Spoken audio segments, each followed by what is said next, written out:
হিলি সীমান্তে যুদ্ধের স্মৃতি ও ন্যায় বিচারের আহ্বান। বাংলাদেশ সীমান্ত ঘেঁষা দক্ষিণ দিনাজপুরের ছোট শহর হিলি আজও বহন করে 1971 সালের মুক্তিযুদ্ধের বিভীষিকা। এখানকার মানুষ এখনো মনে রেখেছে সেই গোলাগুলি, শরণার্থীদের যাত্রার আতঙ্কের রাতগুলো। কাশ্মীরে 26 জন ভারতীয় পর্যটকের জঙ্গি হামলায় নিহত হওয়ার খবরে আবারও জেগে উঠেছে পুরনো ক্ষতচিহ্ন।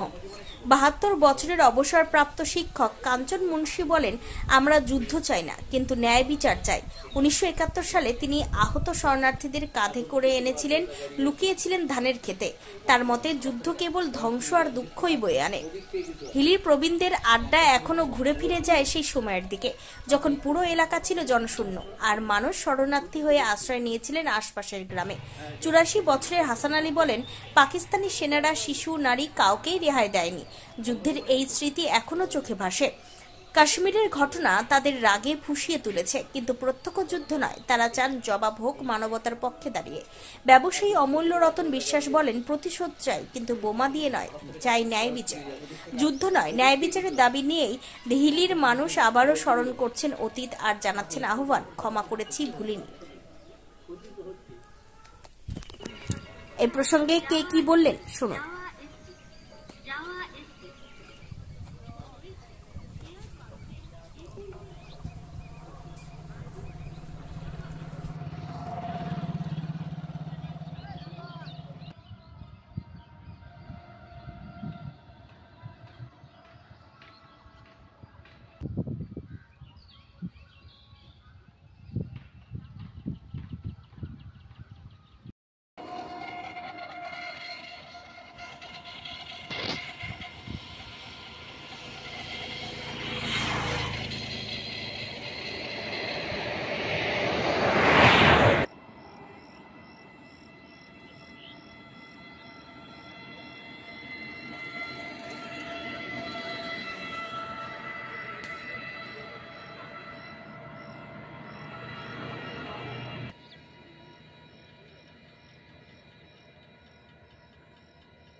আপনি 1971 সালে যুদ্ধ দেখেছেন। এখন পাকিস্তানের সাথে ভারতের সম্পর্ক যে কোনো সময় যুদ্ধ লাগতে পারে এবং ইতিমধ্যে পাকিস্তানের জঙ্গি ঘাঁটিগুলোর দিকে ভারত সীমানা ভারত তাক করে যুদ্ধ অলরেডি কিছুটা হলেও শুরু করে দিয়েছে। তো এখন এই বিষয়টা নিয়ে আপনি কি ভাবছেন? এই বিষয়ের ভাবনা বলতে আপনি যে 71 যুদ্ধের কথা বললেন, 71 সালে যে যুদ্ধ হয়েছিল তার তিক্ত অভিজ্ঞতা আমাদের আছে। এই তিক্ত অভিজ্ঞতার থেকে বলি, সে সময় যে ঘটনা ঘটেছিল, যে যুদ্ধ বিগ্রহের ফলে প্রতিটা হিলিবাসীকে তার নিজ গৃহ ছেড়ে একটু দূরে কোথাও যে আশ্রয় হয়েছে। যেমন ওপার থেকে শরণার্থীরা এসেছে, আর আমাদের হিলিবাসীকেও কিন্তু সেই শরণার্থীর জায়গায় পৌঁছাতে হয়েছে। আমরাও শরণার্থী হয়েছি। দীর্ঘ কম বেশি 1 বছর প্রায় এই যুদ্ধ বিগ্রহ চলেছিল। তারপরে সবাই যার যার মতো আবার নিজ স্থানে চলে আসে। প্রতিটা বাড়িতে প্রায় বাঙ্কার করা হয়েছিল। এই যুদ্ধের যে তিক্ত অভিজ্ঞতা সেটা আমাদের আছে, কিন্তু আজকে যে কথাটা আপনি তুলে ধরছেন, যে পাকিস্তানকে আক্রমণ করছে আমাদের দেশ, সেখানে বলবো যে নিশ্চয়ই আমাদের সাথে যার সম্পর্ক খারাপ তাকে সঠিক প্রত্যুত্তর না দিলে তো সম্ভব নয়। তাতে হয়তো নিশ্চয়ই আমরা যেরকম সেই সময় বিভিন্নভাবে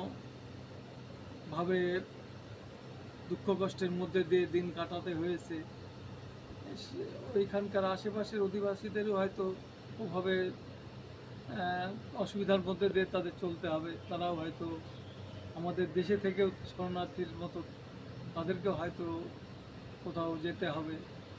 সেই জন্য সেটা নিশ্চয়ই মর্মান্তিক, কিন্তু তার থেকেও বেশি মর্মান্তিক যে ঘটনাগুলো ঘটেছে, যার পরিপ্রেক্ষিতে আমাদের দেশ আজকে পাকিস্তানকে আক্রমণ করছে, সেটা তো বেশি প্রয়োজন। নাহলে প্রতি মুহূর্তেই তো ঘর ছাড়া হতে হবে, প্রাণ নাশ হবে। 1971 সালে যুদ্ধের অভিজ্ঞতা আপনার, তখন তো আপনি মনে হয় খুব ছোট ছিলেন, তখন ক্লাস 9-এ পড়ি। তখন আপনার যুদ্ধের কথা মনে আছে? নিশ্চয়ই যুদ্ধের কথা মনে নয়, আপনি যে জায়গাটায় দাঁড়িয়েছেন তার সামনে তাকালে দেখবেন এখনও তার চিহ্নটা রয়েছে। সে কামানের গোলা এসে পড়েছিল মোটরের, সেই শেলের টুকরাতে আর যে টিনগুলো কেটেছে সে চিহ্নটা এখনও আছে। আপনাদের বাড়ির উপর কোনো রকম করে প্রভাব বিস্তার করেছিল এই শেলের আঘাত? হ্যাঁ, আপনার বাড়ি ক্ষতিগ্রস্ত হয়েছিল? ক্ষতিগ্রস্ত হয়েছে। আর বাড়িতেই কম বেশি এরকম ক্ষতিগ্রস্ত হয়েছে। আপনাদের আশেপাশে এরকম কতজন পরিবার তখন যুদ্ধের সময় তাদের প্রভাব পড়েছিল আর কি? টোটাল হিলিবাসীকেই ঘর ছাড়া হতে হয়েছিল, তখন মিলিটারি ছাড়া আর কেউ থাকতো না। মাঝে মধ্যে মিলিটারিদের পারমিশন নিয়ে তখন ঢুকতে হতো। আপনারা তখন কোথায় ছিলেন? আমাদের আরেকটা জায়গা ছিল, নদিয়াতে ছিলাম আমরা। আর আমাদের আশেপাশের জায়গার মধ্যে এখানে কেউ কামারপাড়াতে আশ্রয় নিয়েছিল, কেউ হয়তো বুনিয়াদপুরে, বিভিন্ন প্রান্তে, কেউ হয়তো আশেপাশের গ্রাম পণ্ডিতপুর বলে একটা জায়গা আছে, সেখানে আমাদের বন্ধু বান্ধবরা অনেকে। মানে হিলিতে কেউ তখন ছিল না? না, হিলিতে কেউ ছিল না। আপনি তো কি করেন? আমি ব্যবসা করি। আপনার এখন বয়স কত? আমার 69। আপনার নাম? আমার নাম অমূল্য রতন বিশ্বাস। আপনি কতদিন ধরে, আপনারা কত জেনারেশন ধরে হিলিতে আছেন? 3 জেনারেশন। মানে কত সাল থেকে তাও? 110 বছর তো আমাদের স্কুলের বয়স হলো, তারও অনেক আগের থেকে এখানে আছি। আপনারা কোন স্কুল দিয়েছেন? আমরা স্কুল না, আমার কলেজ দিয়ে সে জায়গা দেওয়া হয়েছে। মানে আপনাদের পরিবার থেকে কলেজকে জায়গা দেওয়া হচ্ছে, যেটা এখন বর্তমানে Hili college, Hili SBS government college, SBS government college. Subalchandra Bimala Sundari government college. আপনার নাম? অমূল্য রতন বিশ্বাস। 71 সালে যে যুদ্ধ এখানে হয়েছে, সেই সময় আমরা এখানে হিলিতে, তখন আমার এই বাড়ি ঘরটা কিছু ছিল না। যুদ্ধের যেদিন শুরু হলো আমরা প্রত্যক্ষ করেছি যে যুদ্ধের ভয়াবহতা কী, কেমন। আমরা সেই সময় এখান থেকে পালিয়ে গিয়ে আমরা হাই স্কুলে আশ্রয় নিই। হাই স্কুলের আশ্রয় নিই। আমি তো ভয়ে হাই স্কুলের যে নিচের কাতন আছে ভেতরে, সেই নিচে আমি আশ্রয় নিয়েছিলাম। এই যুদ্ধের সময় দলে দলে এই হিলি এলাকার সাধারণ মানুষ প্রাণ ভয়ে বিভিন্ন জায়গায় ছুটতে থাকে। কেউ বা টিওরে চলে যায়, কেউ ত্রিমণিতে যায়, কেউ বালুঘাট যায়, কেউ প্রতিরামে যায়, এরকম চলতে থাকে। আমরা তো সেই সময় আমাদের সেরকম সংগতি ছিল না যে বাইরে যাব। তো আমরা সেই সময় আশ্রয় নিয়েছিলাম পিওর কালীবাড়ি বলে একটা জায়গা, ওখানে আমার মাসির বাড়ি। ওই সমস্ত জায়গাতে আমরা আশ্রয় নিয়েছিলাম। ওখানে চেঞ্জ হয়েছিল, তাঁবু খাটানো হয়েছিল সরকারের পক্ষ থেকে, সেইখানে আমরা আশ্রয় নিয়েছিলাম। আপনি কোনো সেল পড়ছে এরকম কোনো শব্দ বা সেলের কোনো বা গুলি গোলা চলছে এরকম দেখেছেন? হ্যাঁ, আমার বাড়ি এই তো সামনে আপনার স্টেশন, এইটা পার হলে station, Hili station. Hili station. সেই স্টেশনের ওপার থেকে গোলাগুলি আসবে, ওপার থেকে সেল আসবে। তখন আপনার বয়স কিরকম ছিল? তখন আমি 71-এর ক্যান্ডিডেট, ওই আপনার হায়ার সেকেন্ডারি পাস করেছি সেই সময়। মানে 18 বছর প্রায় বয়স? হ্যাঁ, 71-এ আচ্ছা। পাস করেছি। মানে এখন কি মানে যুদ্ধ কি চান আপনি এখন, মানে পুরোদস্ত যুদ্ধ হোক? আমি যুদ্ধ চাই না। সন্ত্রাসবাদী যারা আমাদের এই 26 জনকে হত্যা করেছে, যেভাবে হত্যা করেছে, ধর্মীয় উন্মাদনা সৃষ্টি করে বেছে বেছে হত্যা করেছে, আমি তার বিরুদ্ধে, তার ঘোরতর বিরুদ্ধে।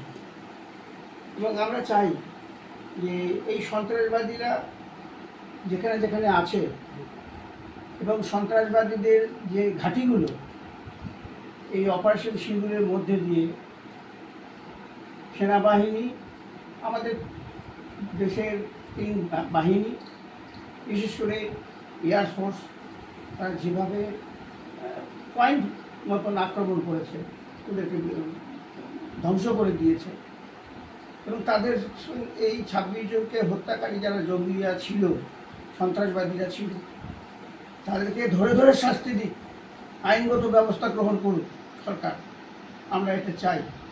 কিন্তু এই যে এখন যে চলছে, এই সন্ত্রাসবাদীদের মদত দিয়ে পাকিস্তান যেভাবে আমাদের 0 পয়েন্ট এলাকায়, সীমান্তবর্তী এলাকাগুলোতে, জম্মু কাশ্মীর বিভিন্ন জায়গায়, লাহোর বিভিন্ন জায়গাতে, পাঞ্জাবের বিভিন্ন এলাকায়, রাজস্থানের বিভিন্ন এলাকায় যেভাবে গোলাবর্ষণ করছে, যেভাবে গোলাগুলি চালাচ্ছে, এটা আমাদেরও এই এলাকার নিরীহ মানুষ, সাধারণ মানুষ কত হয়েছে, মারা গিয়েছে, প্রায় 15 থেকে 20 জন মারা গিয়েছে।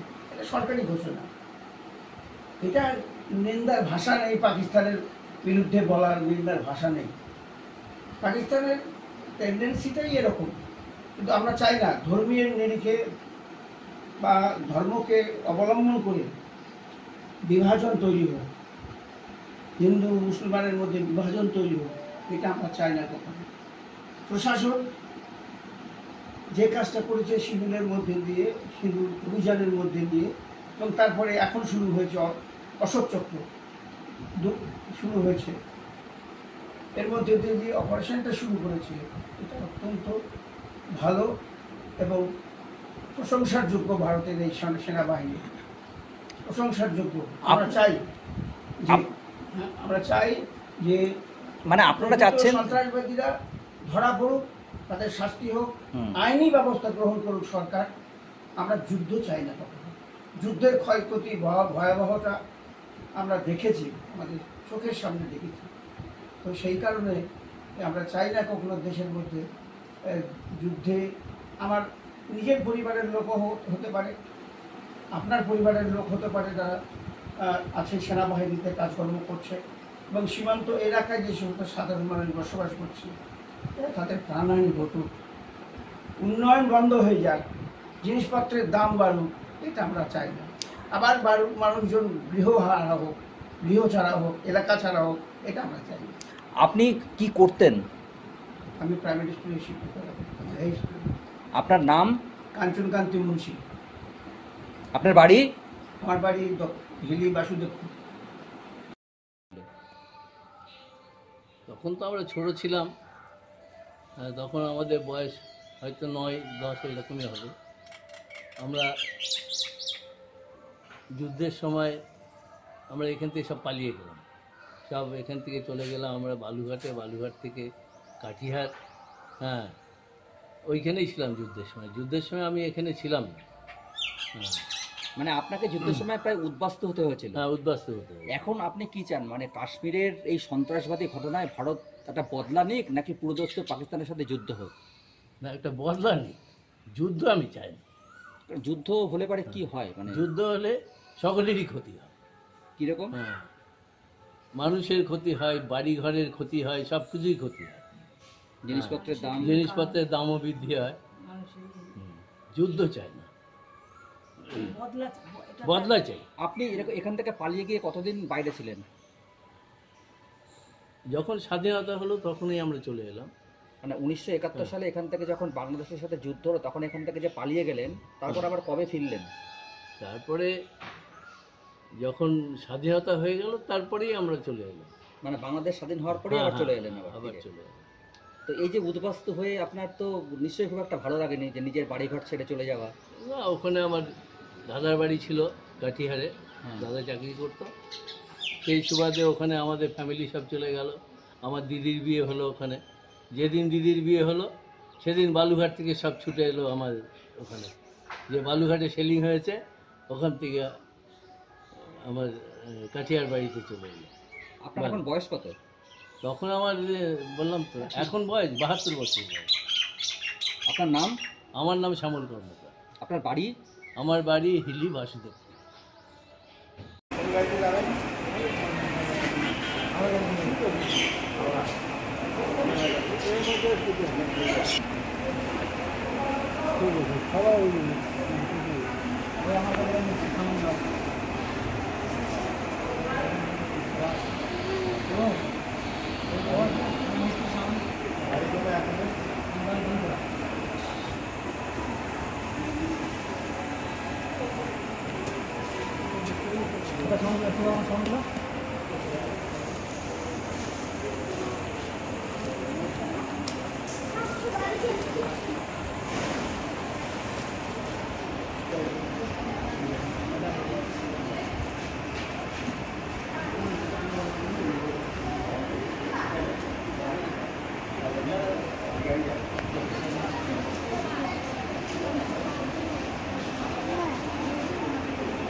আমি গাড়ি চলে গেলাম।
আমাদের কাছে আপনি পাবেন লেডিস ও জেন্টস ওয়্যারের এক্সক্লুসিভ কালেকশন।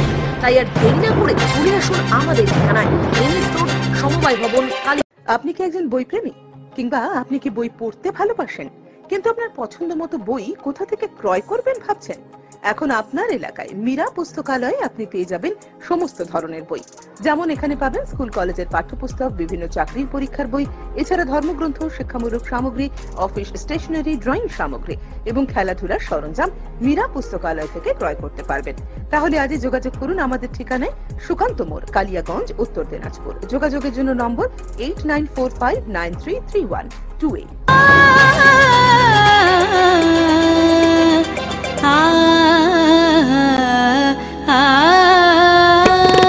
স্নিগ্ধতার পরশে ঝল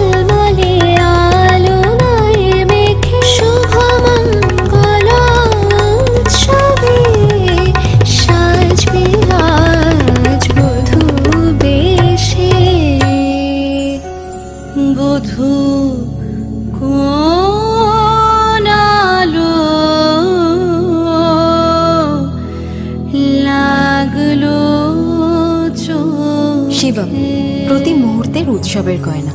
শিবম জুয়েলারি হাউস, চিরদিনের।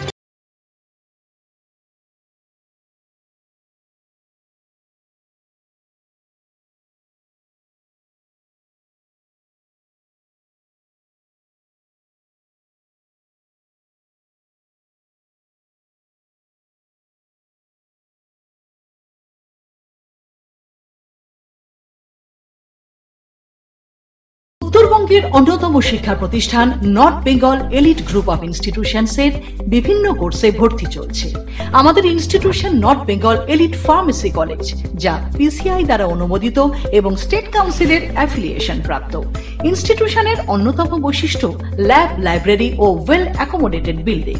বিগত 10 বছর ধরে সুনামের সাথে বিএড ও ডিএলএড এর কোর্স সহ চলছে north Bengal Teachers Training college, যা এনসিটিই দ্বারা অনুমোদিত এবং BSAEU ও WBBP দ্বারা অ্যাফিলিয়েশন প্রাপ্ত।